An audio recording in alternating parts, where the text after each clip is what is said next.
There is an animal capable of killing a fully grown human in seconds, sitting close enough for thousands of tourists to look it directly in the eye every single year. And in all of recorded history, no wild individual of that species has ever been confirmed to have killed one of them. Not a researcher, not a tourist standing 10 feet away with a camera. Stay with that, because the real explanation is more interesting than anything the internet has told you about this animal, and most of what the internet has told you turns out to be wrong.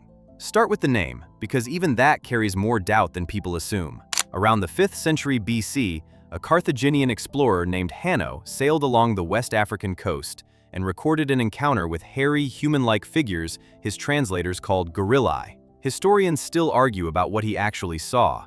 It might have been gorillas, it might have been chimpanzees or baboons, or simply local people his crew misunderstood through a language barrier and a great deal of fear. The name sat unused for over 2,000 years until 1847, when the American naturalist Thomas Savage, working with the anatomist Jeffries Wyman, formally described the species for the first time and revived that old, uncertain word to name it. So the animal we call the gorilla was named after a sighting nobody can even confirm was a gorilla. What we do know now is far more precise than anything Hanno's crew could have guessed. In 2012, a team led by Aylwin Scally sequenced the full gorilla genome and published it in Nature, confirming that gorillas share roughly 98.3% of their DNA with us. That number alone should already recalibrate how you see this animal. It is not a beast in the way the word gorilla gets used in everyday conversation. It is one of our closest living relatives, sitting in the same family of great apes as humans, chimpanzees, and orangutans. And there is an odder detail buried in that genome. About 15% of the human genome is actually closer to gorilla DNA than it is to chimpanzee DNA, even though chimpanzees are supposed to be our nearer cousins overall. Evolution does not always split cleanly.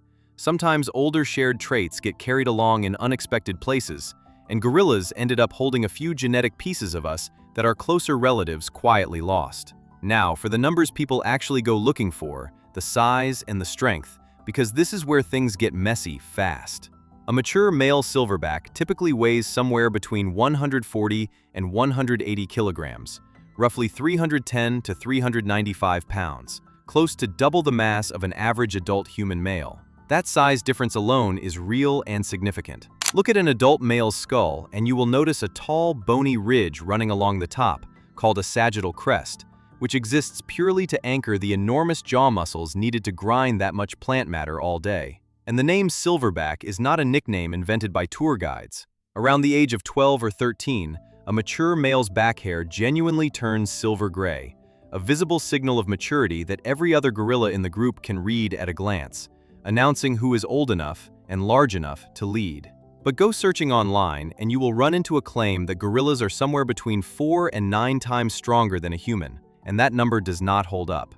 Nobody has ever produced a real, controlled study measuring it. Tracing the claim back far enough, it lands in the 1920s in a set of unscientific ape strength demonstrations run by a researcher named Robert Yerkes and popularized in the pulp science writing of that era, long before anyone had the tools to measure primate muscle output properly.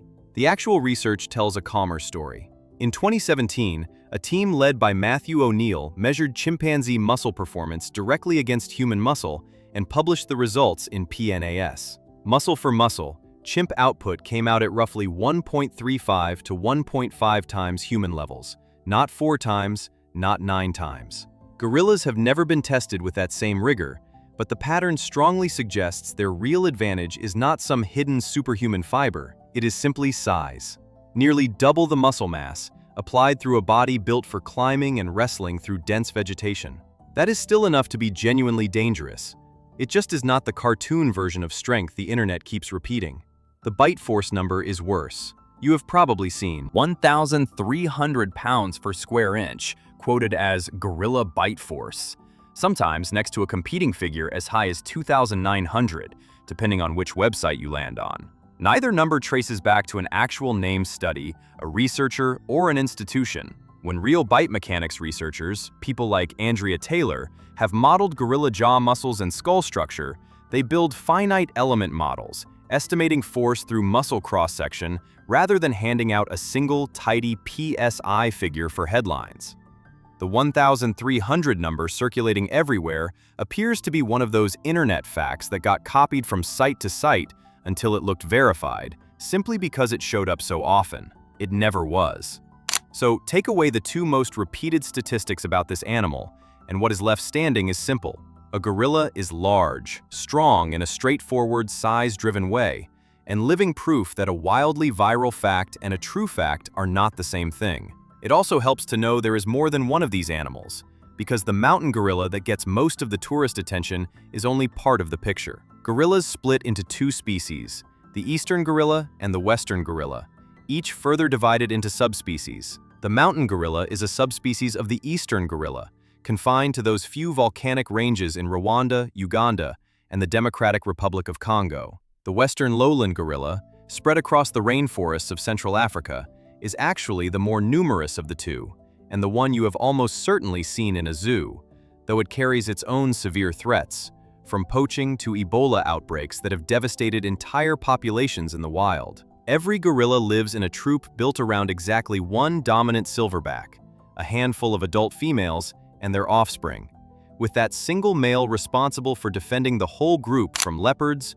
rival males, and, as it turns out, almost never from us. The most famous gorilla who ever lived deserves the same scrutiny everything else in this video has gotten. Koko, a western lowland gorilla studied for decades by the psychologist Francine Patterson, was presented to the public as an animal who had learned over 1,000 signs and understood roughly 2,000 spoken English words, supposedly capable of expressing grief and even making jokes.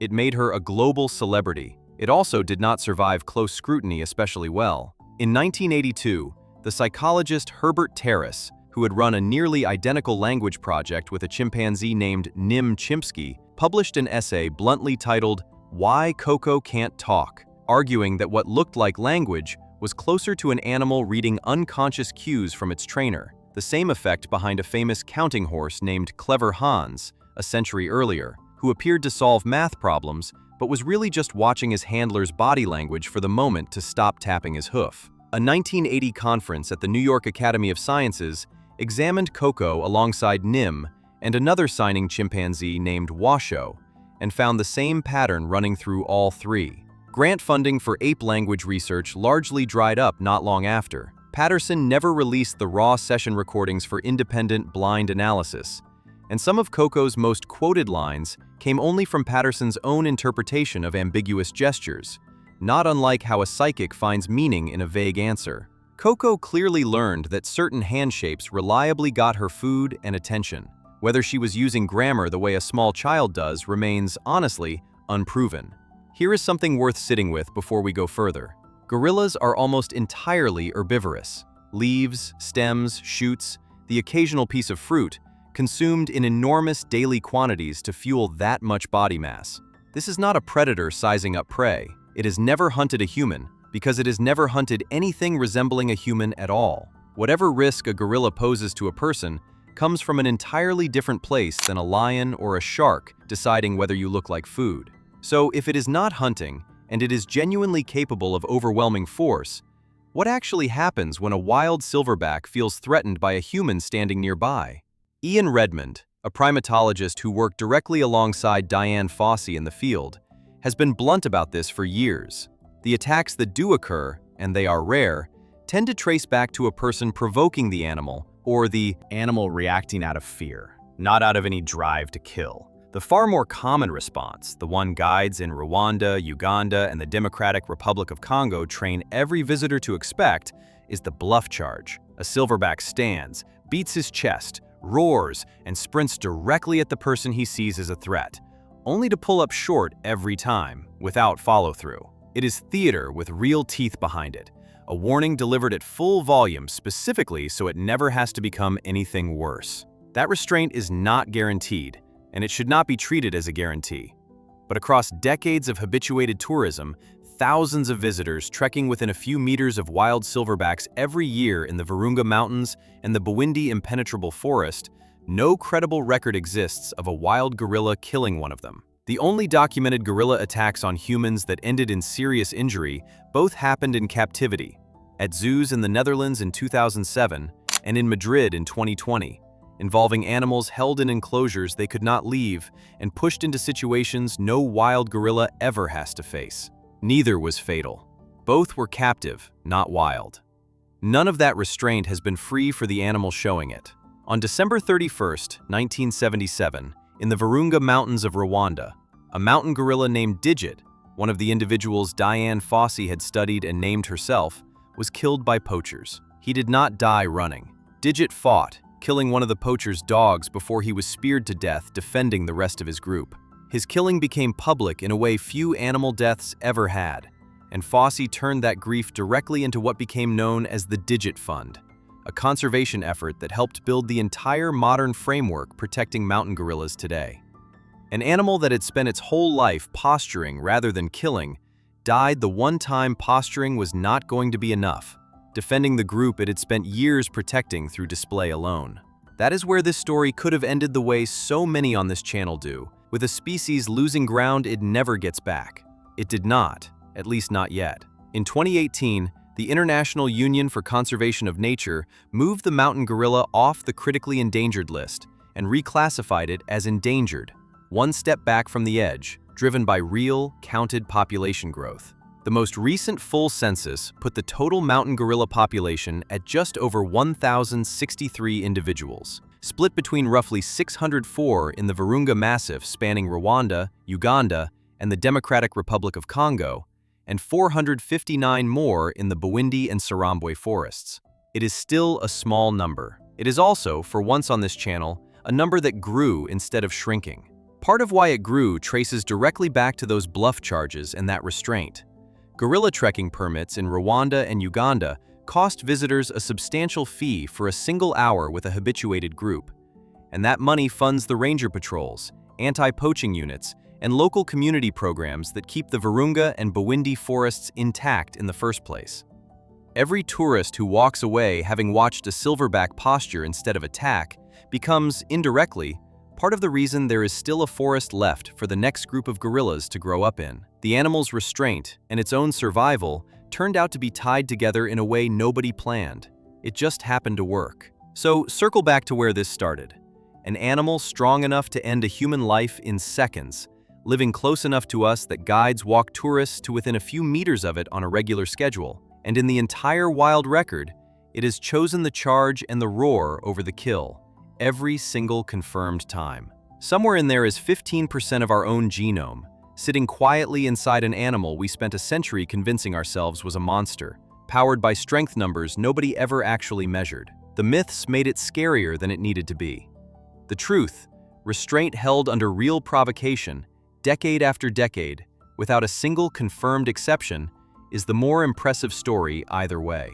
Speaking of animals we have gotten badly wrong for a very long time, there is a facility in Dallas right now trying to make sure we do not lose the ones we still have left.